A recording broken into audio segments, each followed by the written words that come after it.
I think I would say I am a bit of a disruptor, even to go back to my early days. I always question things, not out of a rudeness, but like, tell me why, help me understand why this is the path forward. I probably don't look like your standard CEO. I have hand tattoos and I'm wearing an Olympic t-shirt today, but I think my accolades speak for themselves. I've done the work. So a disruptor is someone that believes in the normal, unconventional path. And I think it can create great outcome.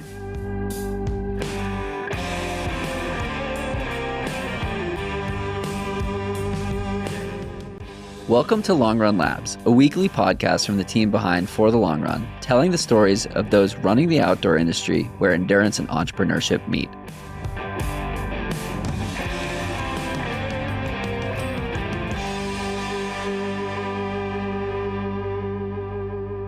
And welcome back. We have Ross Mackay of Cadence joining from New York City. Ross, thanks so much for taking some time to chat. No, I appreciate you for having me on. Of course. So this is the Long Run Labs podcast. I also host For the Long Run podcast. And my tradition with that one is I always ask a really tough question at the beginning, which is, who is Ross?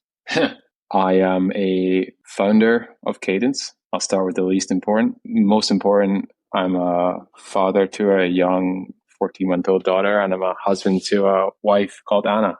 And you've been playing in the running and business space for a while now. Let's start on the running side of things. Do you remember your first run? Yeah, I do. It wasn't in a running specific environment like a half marathon or a marathon. It was actually during a HYROX in 2020. It was pretty comfortable on the sled and the ergs, but getting into the running, I absolutely crashed. I remember looking at my partner, a gentleman called Dan Churchill, pretty strong runner, and he was just walking backwards. And I was thinking, shit, I think I'm a pretty fit guy, but this running thing is way harder than I thought. And I kind of left that room and said, I'll never be in that position again. So started running more, continued on HYROX, and then got more interested in the running side of it. So started to run more and then enter my first few marathons. And I would say I've got the bug now. What got you into the HYROX competitions? What inspired that? Growing up, I played a lot of sport.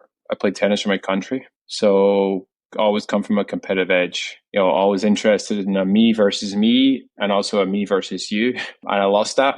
I think a lot of people lost that from a early age sport or a college sport. There's very little competitions for people who are non-professional and in an arena environment, and it appealed to me. So took it on, ended up doing a couple of them, and it's obviously grown pretty astronomical since. I think it was one in New York couple of days ago. Props to them for just bringing more people to health and fitness at the end of the day. But it's a running sport, and you got to be a good runner to be good at HYROX, and you got to be running a lot to be good at running. So that's where I've been focused lately. It's an interesting sport for sure. So I participated in CrossFit a while back, and I've gotten to know HYROX a little bit due to my partnership with Puma, since they're the title sponsor. And it's interesting how they're getting after getting people moving, right? CrossFit was more of let's do this in a space a bunch of times per week. You have a place you go. HYROX seems more of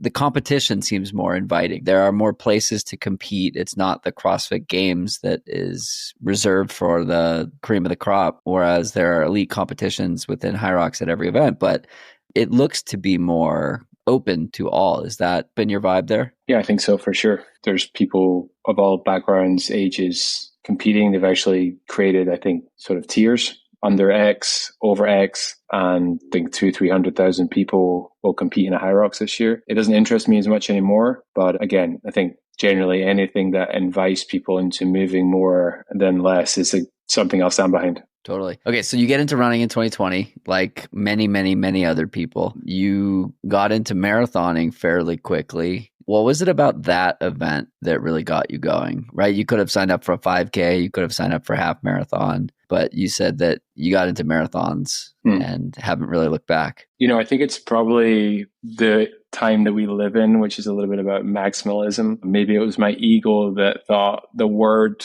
and the activity of a marathon, makes you more impressive. It was kind of the time when this era of sub 3, what's your time, became the norm. And naively stepped into my first marathon thinking like I could train at a certain level and accomplish it. Probably didn't pay the marathon the respect that it deserves. And I was also training and running with people that were far better than me and hadn't ever experienced the suffering that a marathon can create on a human body. But I'm also one that wants to set out and do hard things, whether it's business, training, or everything in between. I wanted to see what it was like to go through what a lot of other people, or a small amount of percent of people have done, but a lot of people around me had accomplished marathon times that were extremely impressive. And I kind of look left and right and think like, I could do that. But, first few were hard.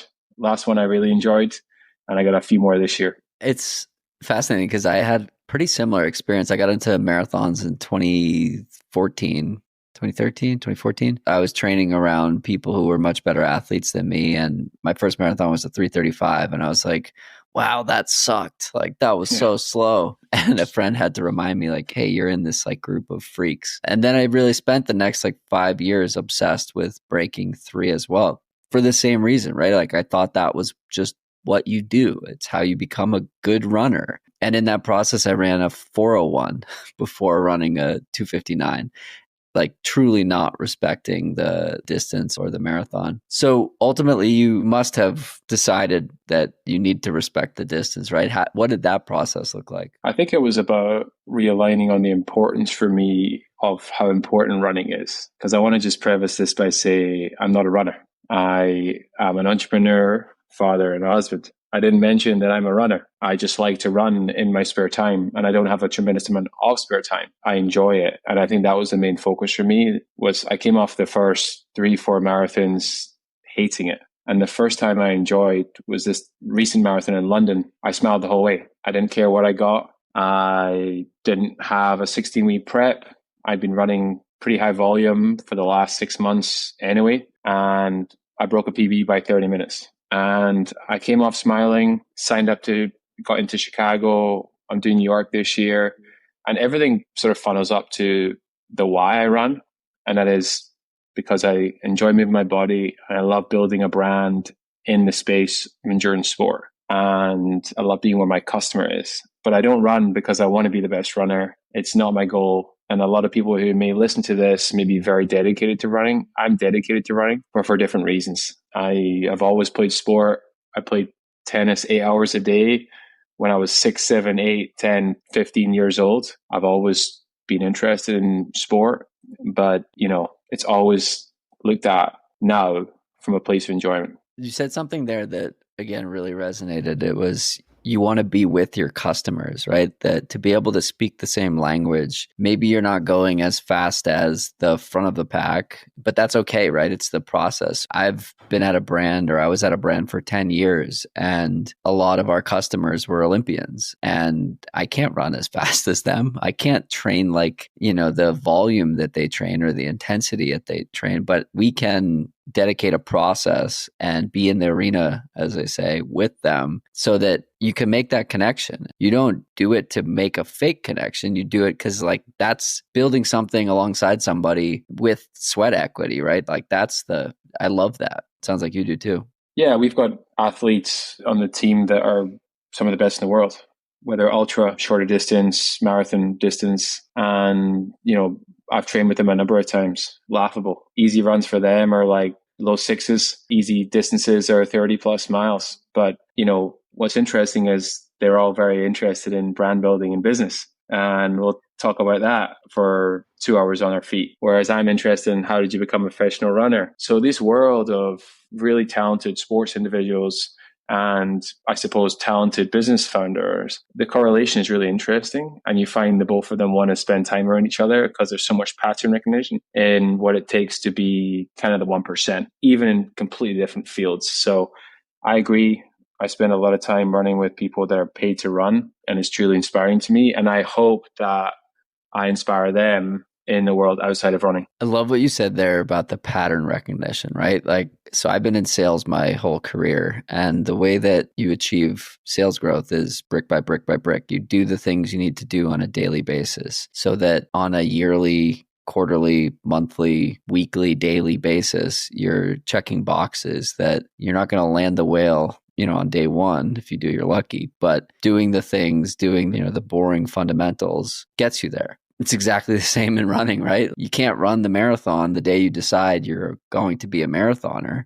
And if you do, it's going to hurt a lot, perhaps more than a well-executed race. And so, yeah, I love that the words you put to it, pattern recognition, where you can see somebody doing something, in a similar way, and you want to learn from them because they've been able to do it. Yeah, for sure. There's a lot of analogies. There's probably quotes on postcards about the two, but I think the thing for me has always been about the discipline and the consistency. I think just like running, business generally is not an explosive sprint.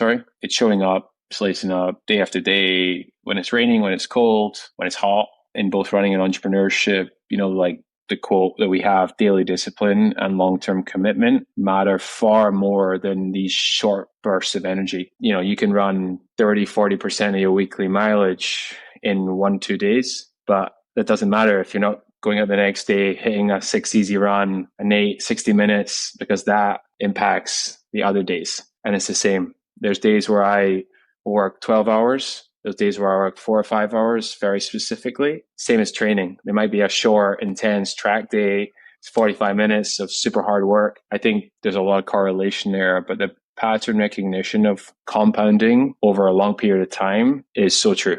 Definitely. So you've been probably thinking about this on the athletic side for a while, whether it's been second nature to you or just happens organically, or it's something that you've been intentional with, since you were a kid. That's one thing. When did you decide to apply that on the business and entrepreneurial side? I mean, growing up, I was, I suppose, a bit of an entrepreneur from the young age.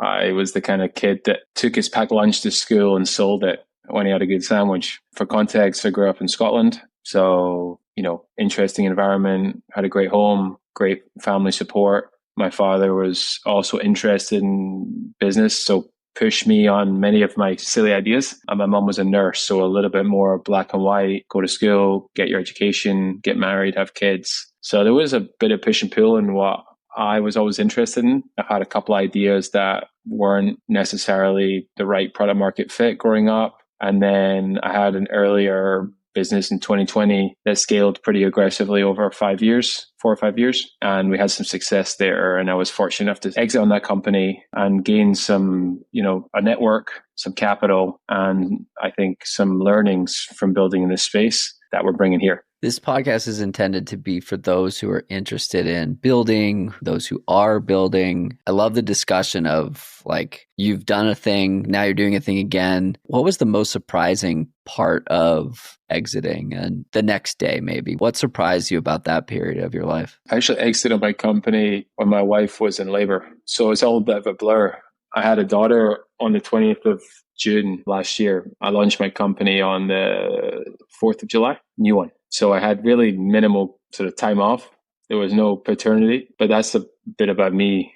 I'm very ambitious about where I want to go in life, my impact on society. I think there's a lot of brands out there that have had huge market caps, but their impact on society has been less than great. And I think I was building Cadence for a while before launching it, and I just felt there was a burning desire to launch. I felt the timing was right, and the relationships that I had over the last 5 years were also really interested in watching the company launch. So it was an interesting time, some good things and some hard things, but hey, it's the life we chose. For sure. Okay, so what is Cadence? Can you explain it? Yeah.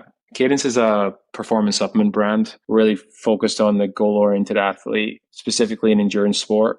Right now, we build innovation around kind of mile 1 to mile 100 plus. That's really where we're focused, pre, during, and post activity. We're probably less focused on the hours outside of that, but if we can optimize on your hydration and your fueling, we're really focused on that. So we launched a ready-to-drink can about a year ago. And over the last year, we've launched a number of innovation that, touch wood, people have enjoyed. The growth's been awesome. I'm drinking the cola today. Your PR friends at Cheers at Jack Taylor sent me a bunch.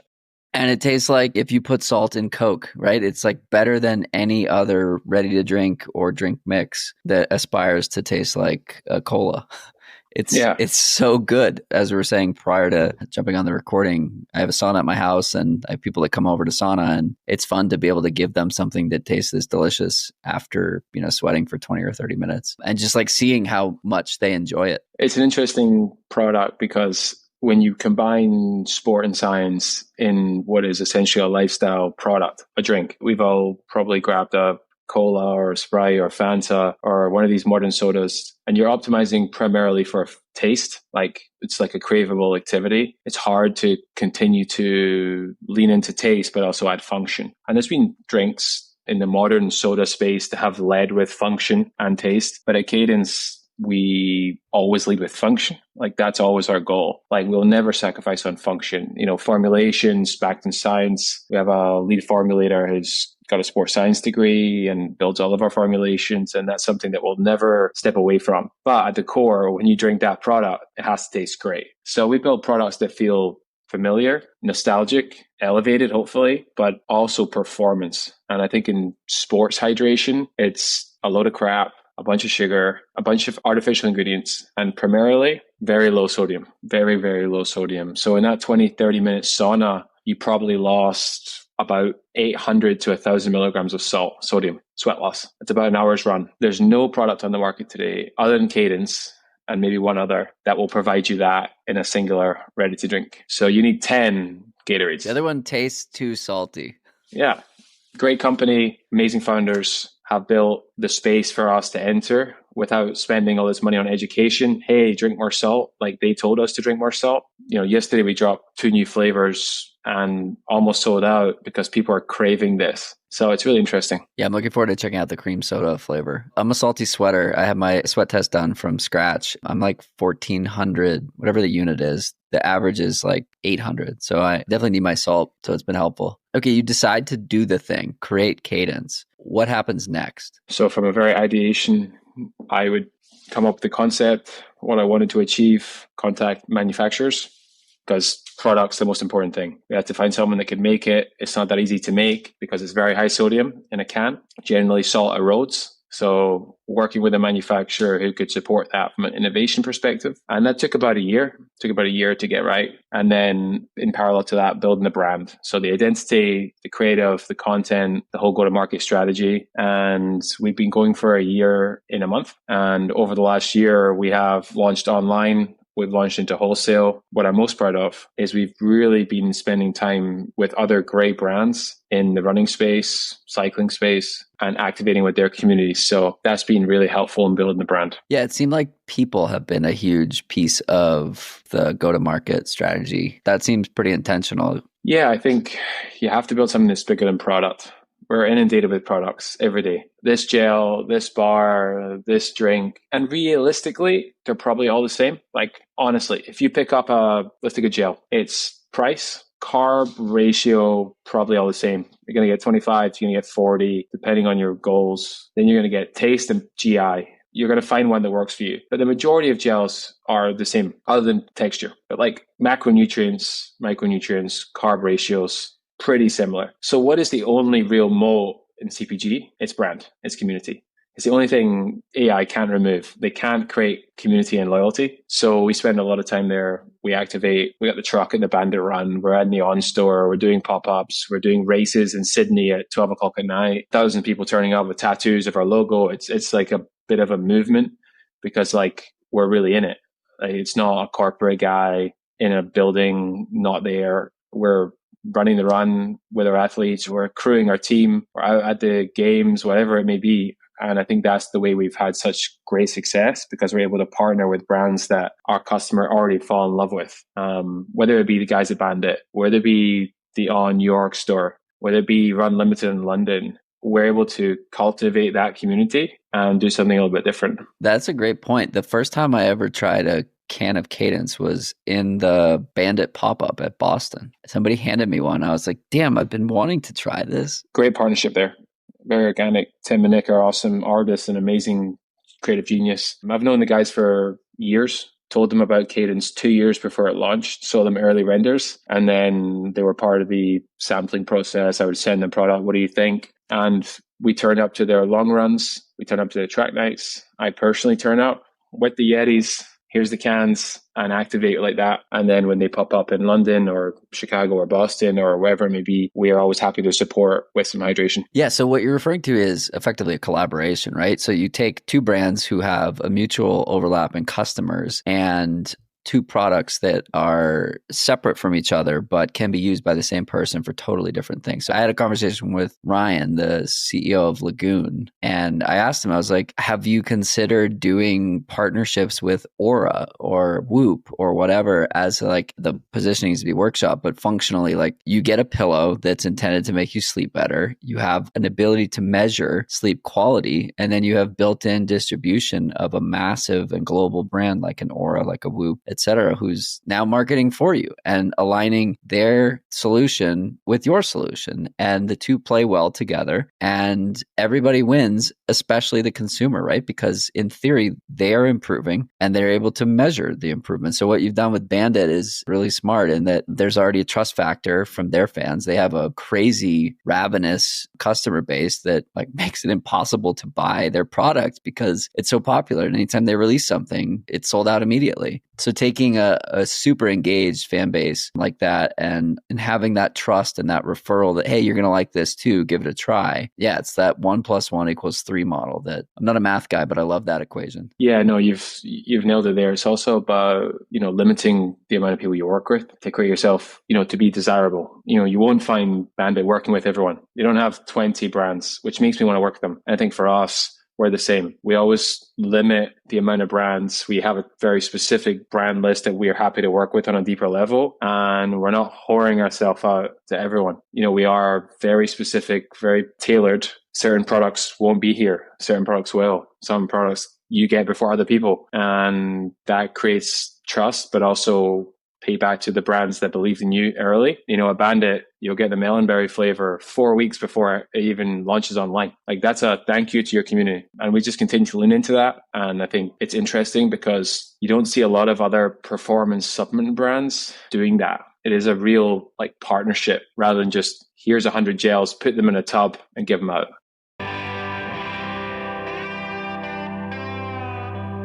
Hi friends, are you enjoying this episode? That's great. Would you do us a favor? Would you head on over to Apple and leave us a 5-star rating and review? This is a new show and we can't wait to continue to grow this new platform. Your reviews help more people find this podcast. Thank you in advance. This episode of Long Run Labs is brought to you by beehiiv, the email platform we've trusted for over 2 years to send our weekly newsletter. They just keep getting better, now with a brand new and no-code website builder and an ad network that helps you earn while you write. It's never been easier to grow your audience and also your revenue. The best part? You get a free 30-day trial and 20% off your first 3 months just for being a listener. Whether you're starting from scratch or ready to level up, this platform has your back, just like it has ours. Check out the link in the show notes to grab your discount and start building. So a word you used is disruption, and specifically disrupting the nutrition and supplements category as it relates to the running space and community and culture. What does disruption mean to Ross? I think it's non-normal. It's doing non-normal things, non-normal people, non-normal channels. I think I would say I am a bit of a disruptor, even to go back to my early days.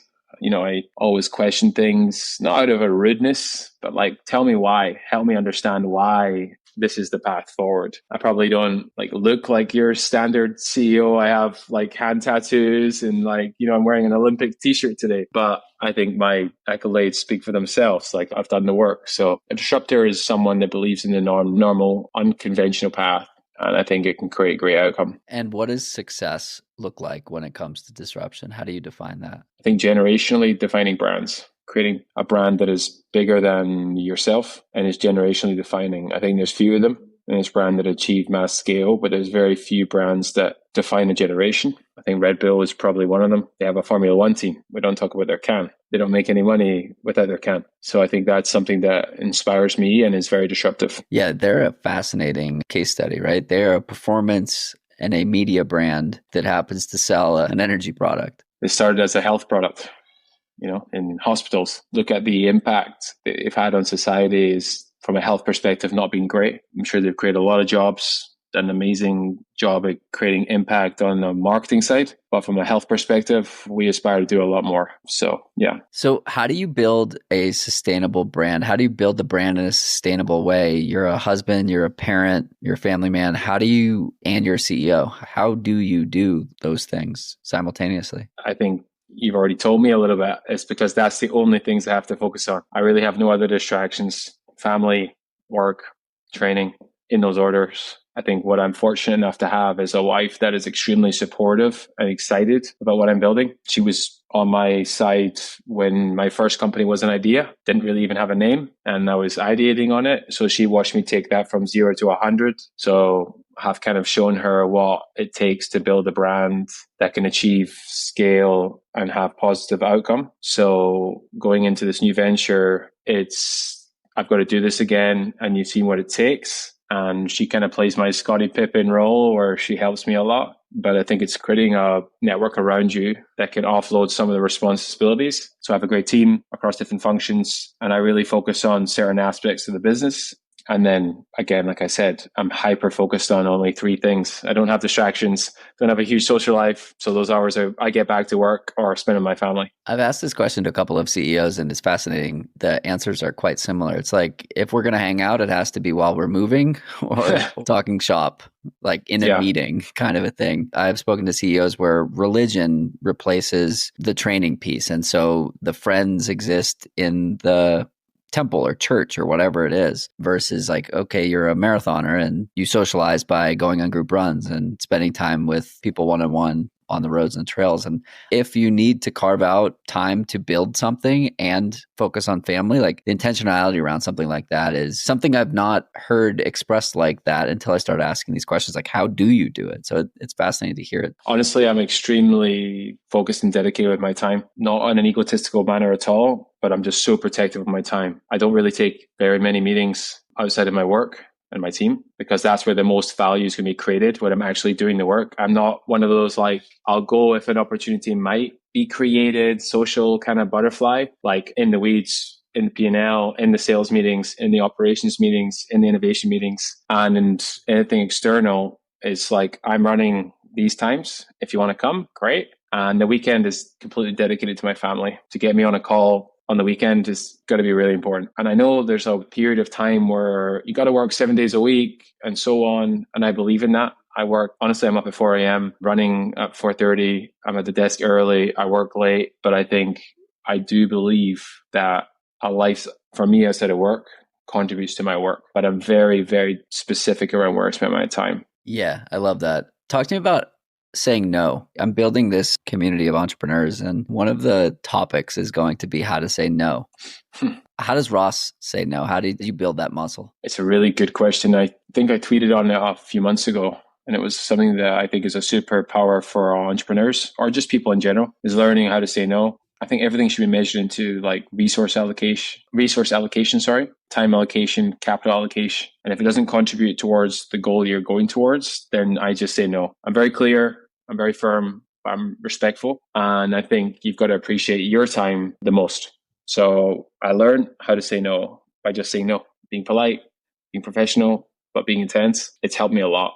I say no to 99% of things, because if it doesn't impact what I'm focused on at the time, it's a complete distraction. Makes sense. Let's flip it over to saying yes and talk about investors, investment. You have a handful of celebrity investors and big name investors. Talk to me about the experience of speaking to investors, getting people on board with what you're building, and ultimately getting to yes, and that place where you're able to actually fund the machine. Yeah, my previous company, we had raised a lot of money, mainly because the company needed capital to succeed. The supply chain, CapEx heavy. So I've raised something close to $150 million in my last company. Some of the best investors, Peter Thiel, Founders Fund, a bunch of celebrities. None of it really matters unless you're building a great company. I just want to say that a great company is not built on how much money they've raised. It's built on building a great company. So I just want to make sure that's clear. This time around, it's a little bit different. We've been able to self-support the business due to success in previous endeavors. But I think, a great founder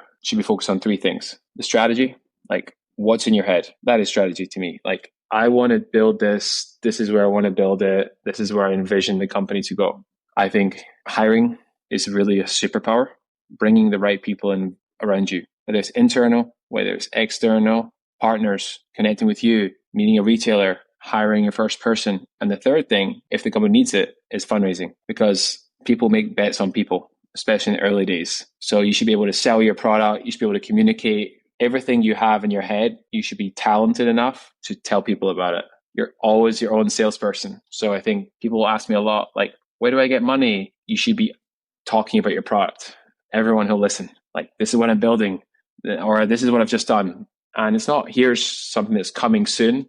It's like real purposeful communication. And I think too many founders are not strong enough about communicating. And that's really important. Yeah, it's a fascinating space. I've been working with a handful of startups in an advisory role and helping with some fundraising. And so getting a lot of exposure to people who need capital as well as people who have the capital. And the questions that go back and forth between the two of them, it's fascinating to observe. And yeah, to your main kind of thesis is laser focus. And that's the feedback that I've been observing from these investors and from those looking for capital, that like, if you don't have laser focus, everything becomes a distraction and there's no chance of success. Yeah, less is more. It's a hard pill for me to swallow because I consider myself a generalist and I like doing a lot of things versus, a laser focus on a certain thing. But I think it's different strokes for different folks. But if you don't have the specificity and focus around the things that matter, that part becomes a challenge then. Yeah, I think you've got to earn the right to be horizontally ambitious.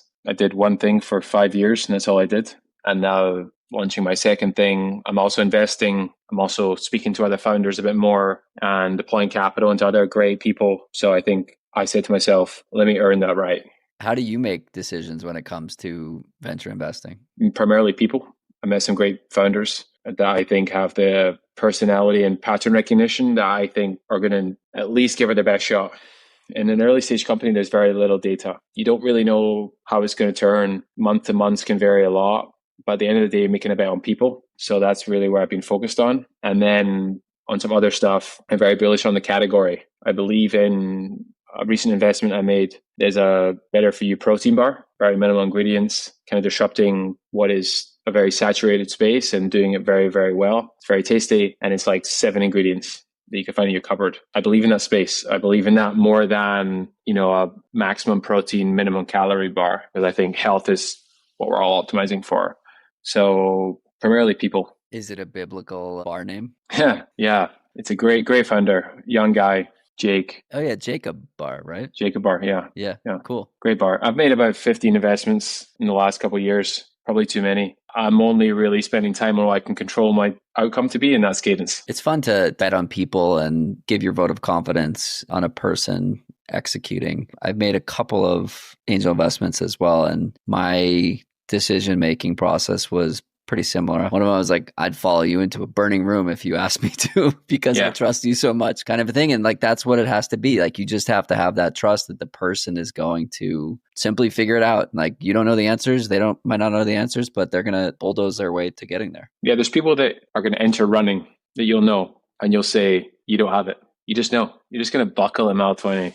You're just not going to grit out. And there's people that will tell you, Jonathan, I'm going to go and run a marathon. And you're like, you know what? You're the kind of person that could get to mile 26 and just grit it out. It's in business. I believe in that.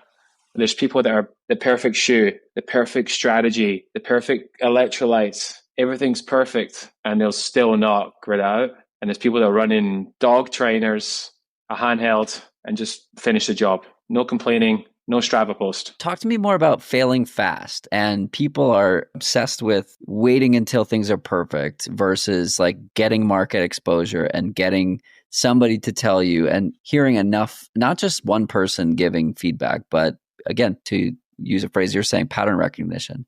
Talk to me about that. Launching is just feedback. We've iterated on our flavors 3 times since launch. We've never talked about it, but we had to launch the first one to know that it was too sweet. We had to launch the second one to know that the carbonation was too high.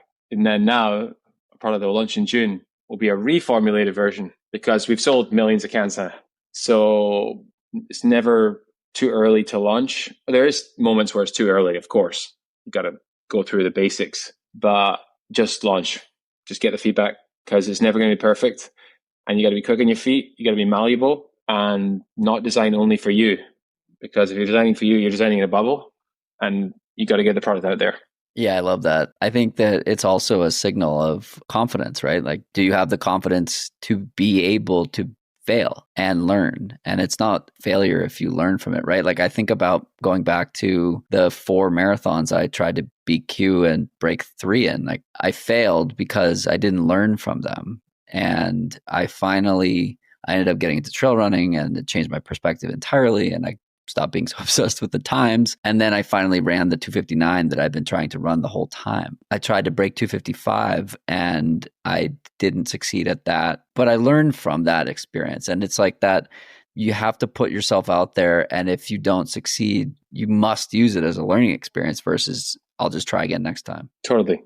It's all bigger than the current goal. I think focusing on, short-term goals, but with a long-term horizon. You probably have a goal 3-4 years from now, but these small steps are going to help to get you there. Whether it's learning about the last race that you didn't accomplish your goal, there's a reason why, and you might take that learning in. I think, failures, we don't talk about failures. We talk about expenses. They're just line items, and that's what we call them. Like, that expense was high. We're going to learn from it. That's a small expense. Write it off. It's not a big deal. So that's how we think about these quote unquote failures at Cadence. And again, it's just Kevlar. I love that. Going back a little bit, you said that a great founder must focus on 3 things and 3 things only. One of them that you mentioned was hiring. For those listening who are looking to build something or build a team, or maybe they're at an organization that they have people that they hire, like, how do you think about hiring and what have you learned along the way? Yeah, I've hired over about 120 people as a founder across 2 companies. We have about 15, 16 at Cadence now. We had about 100 in my last company. We have a pretty intense hiring process, multiple stage gates.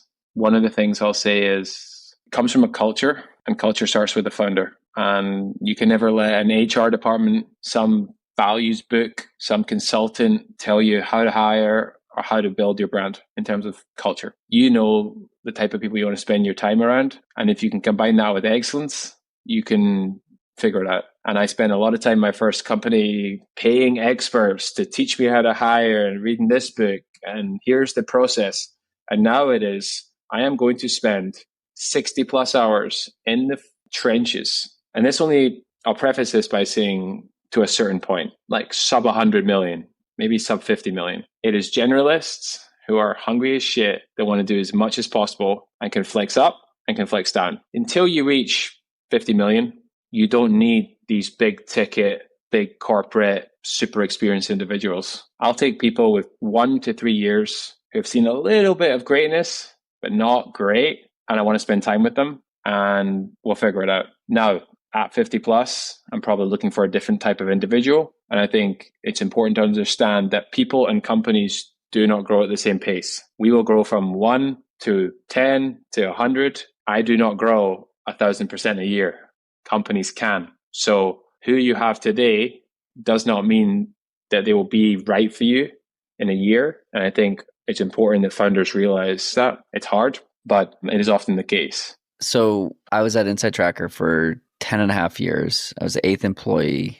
I resigned last week because ready for something new. And I hear what you're saying so poignantly around, like, I was the guy for $1 million to 10 million. And above that is like, that's not my skill set. And it took me a while to realize, like, both how you operate within a company, the people that a $20+ million company has on board, and the structures and processes and the specialists versus the generalists, as you said. And yeah, it's fascinating to hear the way that you said it there. And I'm just realizing, like, why I've personally had so much friction in the last few months to years. Everyone is replaceable.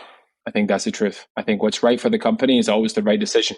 And that's every decision I make starts with what's right for the company. Unfortunately, that may not be right for me. That may not be right for my team, but it's right for the company. And if it's right for the company, it's probably right for the team. Definitely. And that's how I lead everything. I've been surrounded by some phenomenal founders over the last 5 years. People have built some of the largest companies in the world.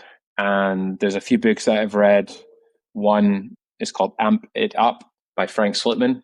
And it changed my approach to leadership in a way that really helped me separate personal and professional and lead with intense but respectful approach to everything. The more people you hire, the more negative culture can bleed into your team because they don't want to work the way you work. And no one is going to change your company more than you because it doesn't matter to them as much as you. You didn't birth this thing. And even if they have shares or they love it or they're paid a bunch of money, it's still not going to be theirs the way it is yours. So it's important to try to, for the best of your ability, continue to lead the company the way you want it to be run. Totally. Love that. Okay, this episode will go live in July, most likely. Are you hiring any roles that you'd like the audience to know of in that moment? Right now, we're not hiring any roles. We are continuing to keep a pulse on the growth of the company, but I think we have certain metrics and certain goals that we're striving towards. We do have some launches coming up. We're always looking for help on the sales side, but pretty happy with where we are right now. Cool. Where can people find you? Right now, every one of our products can be on usecadence.com. And it's available in the UK, US, and most recently Australia. And then in wholesale, you can get it as a vitamin shop.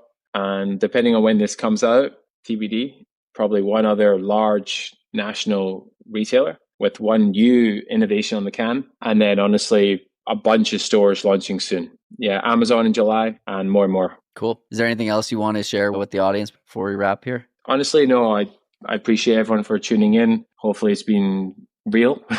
I'm not one to cherry pick my content. We're going through it. So I appreciate your time today. Big fan of everything you've built. I'm sure we'll get connected at some point in person. In the meantime, yeah, thanks for having me. Of course. Cheers. Cheers, man. Thanks for tuning in to this episode of Long Run Labs. If you like this episode, make sure to subscribe, leave a review, and share it with someone who's building something of their own. We'll be back next Tuesday with more stories at the intersection of endurance and entrepreneurship, from the people shaping the outdoor industry in ways big and small. Until then, keep showing up, keep asking questions, and we'll see you out there. This show is produced by Dylan Delaney of Delaney Video LLC, with musical composition by Brian Walters of Single Track Sound, and managed overall by Emily Holland of Wild Poppy Creative.